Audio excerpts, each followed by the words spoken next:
সকাল 10টা 38 মিনিটে। রিক্টার স্কেলে ভূমিকম্পটির তীব্রতা ছিল 5.7। ভূমিকম্পের ফলে দেশ জুড়ে 7 জনের মৃত্যু সহ অসংখ্য মানুষ আহত হয়েছেন। এতে আতঙ্ক ছড়িয়ে পড়ে দেশ জুড়ে।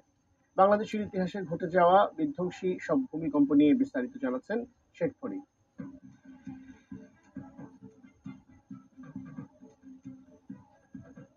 আল্লাহ তাআলার অপার মহিমায় মানুষ যেমন উপভোগ করছে জীবনের নান্দনিক সৌন্দর্য, তেমনি ঝুঁকি থাকে প্রকৃতির নিষ্ঠুরতম প্রতিশোধে। প্রকৃতির এমনই এক প্রতিশোধের রূপ হলো ভূমিকম্প। ভয়াবহ এই প্রাকৃতিক দুর্যোগে মানুষের কোনো হাত নেই, আবার শত চেষ্টা করেও মানুষ একে থামিয়ে দিতে পারবে না কোনোভাবেই। পৃথিবীতে সবচেয়ে বেশি ভূমিকম্প হয় জাপানে। ভূকম্পন প্রবণ এলাকা রয়েছে বাংলাদেশেও।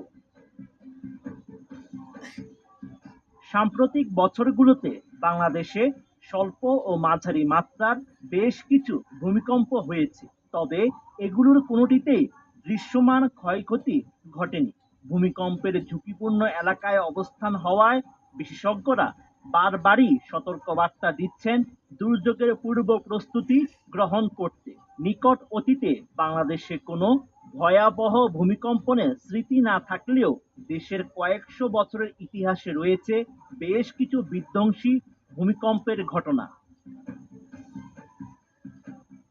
বাংলাদেশের ভূখণ্ডে প্রথম বড় ধরনের ভূমিকম্প আঘাত আনে 1548 সালে।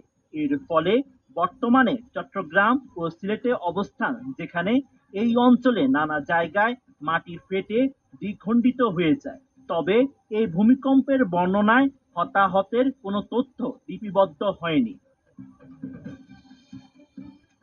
বাংলাদেশের ইতিহাসে অন্যতম বড় ভূমিকম্পটি ঘটে 1762 সালের এপ্রিল মাসে ইস্টার্ন বেঙ্গল ডিস্ট্রিক্ট